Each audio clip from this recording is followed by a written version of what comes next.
আসসালামু আলাইকুম। এই ভিডিওটা করতেছি যারা মূলত আয়ারল্যান্ডে আছেন, স্পেসিফিকলি তাদের জন্য।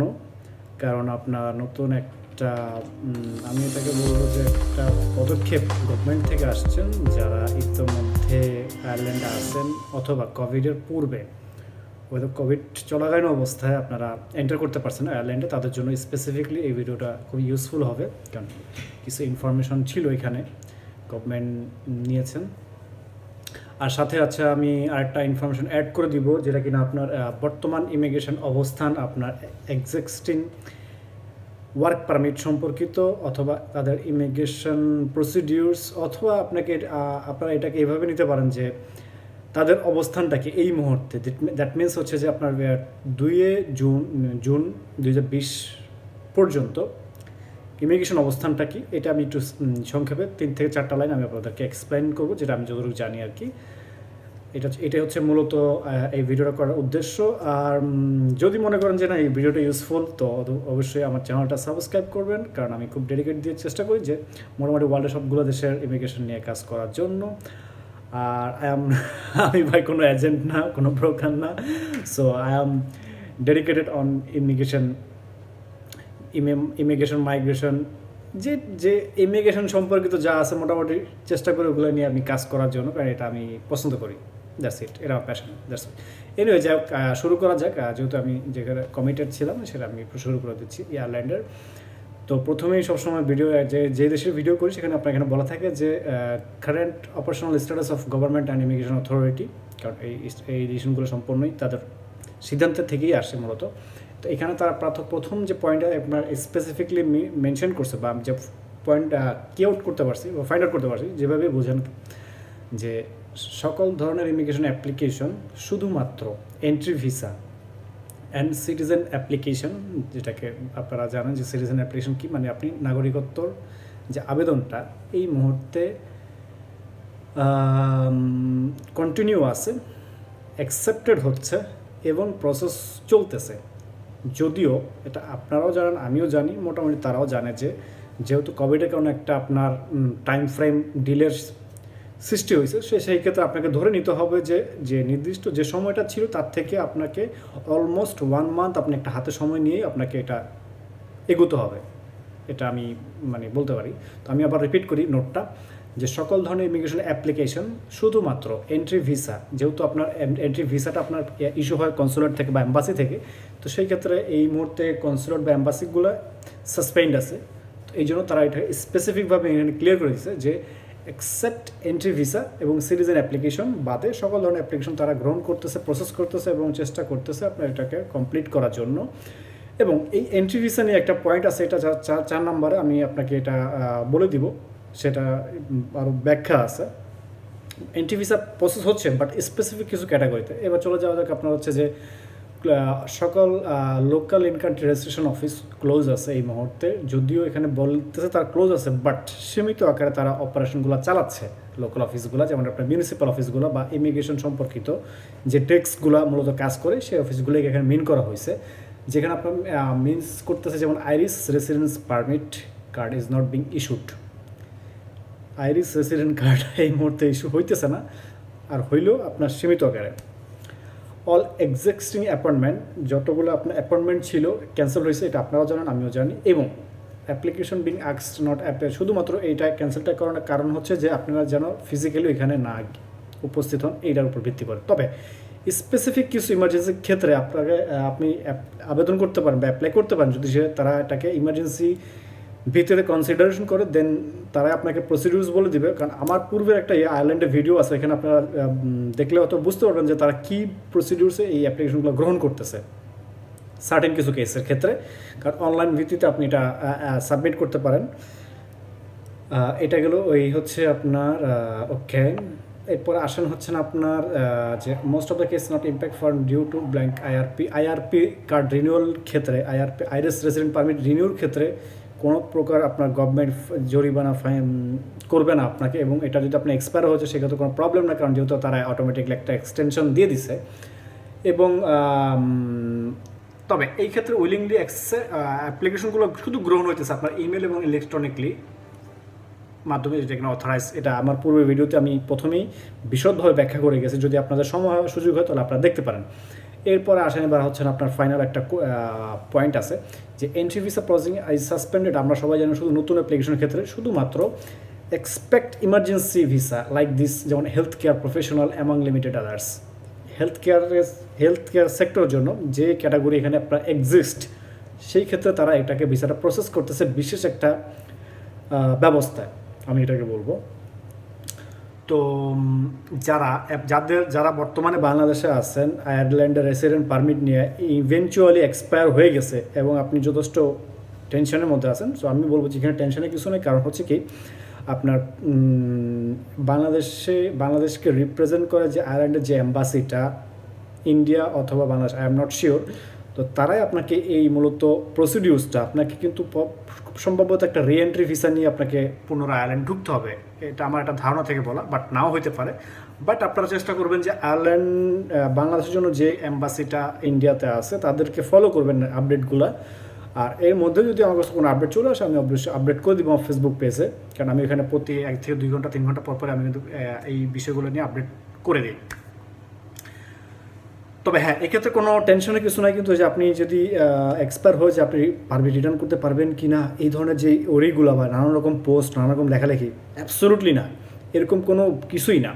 আপনি খুব সুন্দরভাবে এবং সুস্থভাবে রিটার্ন করতে পারবেন। এটা আমার একটা দোয়া থাকবে ইনশাল্লাহ।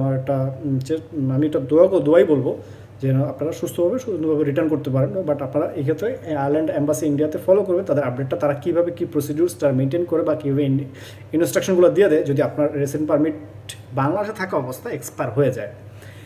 এবার আসেন আপনার মূল যে ফ্যাক্ট, আমি আপনাদের জন্য যে ফেসবুকে লিখে দিয়েছিলাম যে temporary registration measure for non EEA nationals.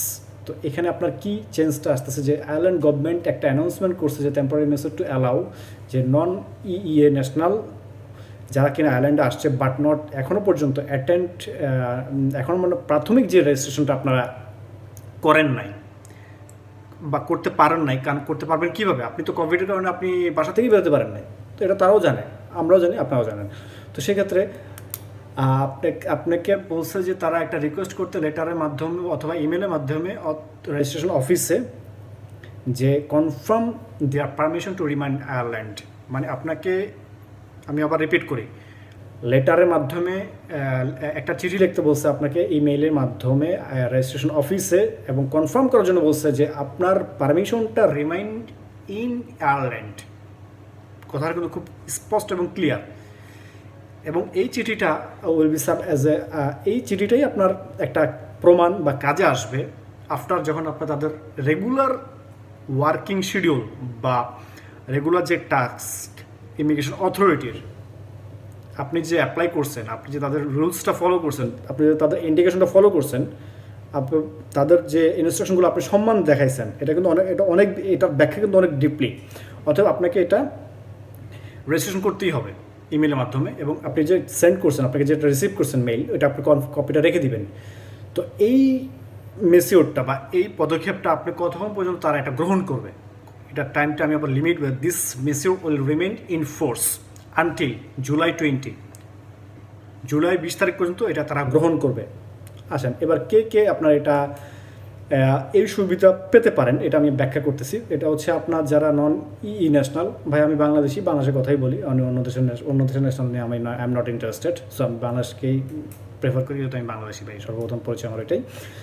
তো যারা আয়ারল্যান্ড এন্টার করছে কিন্তু রেজিস্ট্রেশন করে নাই, immigration service and would fall into permission category, আমি ক্যাটাগরিগুলো বলে দিচ্ছি। এবার আসেন ভিসার ক্যাটাগরি প্রথমে আসছে আপনার স্ট্যাম্প 1-এ আপনার পারমিশন টাইপটা কী হতে পারে, সেটা হচ্ছে যে আপনার ক্রিটিক্যাল স্কিল এমপ্লয়মেন্ট পারমিট, তারপর জেনারেল এমপ্লয়মেন্ট পারমিট, এরপর হচ্ছে আপনার হোস্টিং এগ্রিমেন্ট। এটা হচ্ছে আপনার স্ট্যাম্প 1, এই 3 ক্যাটাগরি। এরপর চলে যায় স্ট্যাম্প 1A ক্যাটাগরি, এটা হচ্ছে stamp type, stamp 1A train accountant, permission type হচ্ছে ট্রেন অ্যাকাউন্টেন্ট। এরপর চলে যাচ্ছে আপনার স্ট্যাম্প 1G, এটাতে কি আপনার ক্যাটাগরি তারা ব্যাখ্যা করছে এখানে হচ্ছে আপনার স্পাউস অথবা partner of a critical skill employment permit holder. That means কি, যারা ইতোমধ্যে আয়ারল্যান্ডে আছেন এবং তাদের স্পাউস অথবা পার্টনার আসছে নতুন ভিসা নিয়ে। আর কোন ভিসা, সেই ক্ষেত্রে কোন ভিসাটা, এখানে স্ট্যাম্প 1G। এরপরে আসেন হচ্ছে আপনার স্ট্যাম্প 2। এই স্ট্যাম্প 2-র আওতায় যারা পড়তেছে তারা হচ্ছে স্টুডেন্ট, মোস্ট ইম্পর্ট্যান্ট পার্ট। এরপর আসেন হচ্ছে আপনার যে স্ট্যাম্প 4। স্ট্যাম্প 4-এর ক্যাটাগরি হচ্ছে আপনার যে spouse of an Irish national. That means হচ্ছে যে আপনি একজন আয়ারল্যান্ডের নাগরিকের স্পাউস। স্পাউস বলতে ভাই আমরা সহজ ভাষায় বুঝি হাজব্যান্ড ওয়াইফ জামাই যা আছে ভাই পার্টনার, এটাকে তারা বলে, বুঝে আর কি। মূলত আমার দিক থেকে আমি যেটা বুঝি আর কি, হয়তো অনেকে বিভিন্নভাবে বুঝতে পারে, সেটা তাদের ব্যক্তিগত বিষয়, বাট আমি যেটা বুঝি এটা আমি আপনাকে ব্যাখ্যা করে দিলাম। এরপরে আসা হচ্ছে আপনার স্ট্যাম্প 4-এর আরেকটা ক্যাটাগরি হচ্ছে ফ্যামিলি রিইউনিফিকেশন বেনিফিশিয়ারিস। আপনারা আমার থেকে ভালো জানেন ফ্যামিলি রিইউনিফিকেশনটা কি, খুব ইম্পর্টেন্ট একটা পার্ট অফ আমাদের জীবনের। এইগুলো ক্যাটাগরিগুলো। এবার আসলে আপনার পরবর্তী পদক্ষেপটা কী হইতে পারে। পরবর্তী পদক্ষেপটা হচ্ছে employers should be inform and employee আর potential employee who have not been yet managed the registration their status in immigration that they should submit as their application. যিনি কাজের নিয়োগকর্তা আমি রিপিট করি, যিনি কাজের নিয়োগকর্তা তিনি অবশ্যই আপনার এই রেজিস্ট্রেশনটা নোটিফাই করতে হবে। কোথায় নোটিফাই করবে? Including along all necessary document, including attached করবেন, সংযোগ করবেন সকল প্রয়োজনীয় ডকুমেন্ট রেজিস্ট্রেশন করার জন্য। কোথায় করবেন? ইমেলের মাধ্যমে। এটা হচ্ছে BQREG, রেজিস্ট্রেশনের শর্টকট REG, অফিস পুরা স্পেলিং applications@justice.ie, আইল্যান্ডের শর্টকট IE। যদি successful they will be receive the letter confirmation the permission remain to Ireland. যদি আপনি সাকসেসফুলি কনফার্মেশন লেটার পেয়ে যান, দ্যাট মিনস আপনার remain in Ireland is granted. এখানে এটা বলছে একবার যখন আপনি রেজিস্ট্রেশন ইন অফিস রিওপেন, আপনার যখন এই সাকসেসফুল হওয়ার পর আপনার যখন রেজিস্ট্রেশন অফিসটা ওপেন হবে, then you have to be available themself to measure allow to required attend in person appointment to the complete the registration. So একবার যখন রেজিস্ট্রেশন অফিস ওপেন হবে, দেখেন আপনাকে ওই সকল যে ডকুমেন্টগুলো আপনাকে ইমেলে পাঠাইছেন এবং ওই ডকুমেন্টগুলো সহ আপনাকে পুনরায় রেজিস্ট্রেশন অফিসে গিয়ে ফিজিক্যালি উপস্থিত হয়ে আপনার সম্পূর্ণ রেজিস্ট্রেশন প্রসিডিউরসটা কমপ্লিট করতে হবে। এটা হচ্ছে তাদের ইনস্ট্রাকশন। এরপরে আমার দিক থেকে একটা ইনস্ট্রাকশন আমি দিয়ে দিচ্ছি অ্যাজ এ আমার আইডিয়া বা আমার একটা অ্যানালাইসিস বলতে পারেন, যেহেতু আমি এটা নিয়ে স্টাডি বললে ভুল হবে, বা আমি অ্যানালাইসিস করি। সেটা হচ্ছে যে national are provide temporary resident permit and enter Ireland at border which are usually evidence to stamp their passport. এটা খুব ইম্পর্ট্যান্ট, আপনাকে পাসপোর্টের যে একটা স্ট্যাম্প দিছে এই এভিডেন্সটা রেখে দেবেন, এটা খুবই important. And they have be intent to remain Ireland for longer than 90 দিনের উপরে, এবং the stamp state the period during the which they must be attend in person appointment register their immigration permission.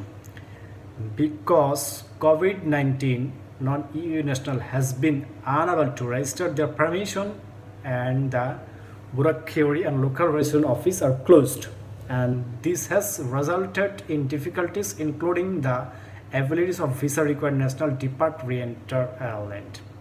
আশা করি বুঝতে পারছেন কি এখানে কি meaning করা হয়েছে। সো হোপ সো এই ইনফরমেশনগুলো যথেষ্ট ইউজফুল হবে আপনাদের জন্য, এবং যারা বাংলাদেশ আছেন তাদের জন্য আপনার এই ইউজফুল হবে। এবং চেষ্টা করবেন যেন এই ভিডিওটা এই ইনফরমেশনগুলো শেয়ার করে অন্যকে জানা দেওয়ার জন্য, কারণ ভাই এখানে আমার কোনো বেনিফিট না আপনি শেয়ার না করলেও, বাট আরেকজন ব্যক্তি জানতে পারলে তার জন্য যথেষ্ট বেনিফিট হবে। এবং কারণ যথেষ্ট তারা টেনশনে থাকে, কারণ ইমিগ্রেশন সেক্টরটা হচ্ছে এমন একটা সেক্টর যে আমাদের নিত্যদিন প্রতিটা সেকেন্ড কোনো না কোনো কারণে ইমিগ্রেশন নিয়ে আমাদের টেনশনে থাকতে হয়, কারণ যেহেতু আমরা অভিবাসী। এটাই হচ্ছে মূল কারণ। সো যদি আমার ভিডিওটা ভালো লাগে, ইনফরমেশনগুলো যদি ইউজফুল মনে হয়, তাহলে চ্যানেলটা সাবস্ক্রাইব করবেন, ভিডিওটা শেয়ার করবেন, লাইক যা আছে 14 গোষ্ঠী উদ্ধার করবেন, আর না করলেও এটা আপনাদের ইচ্ছা। তো ভালো থাকবেন। এই পর্যন্ত ছিল, ধন্যবাদ, আসসালামু আলাইকুম।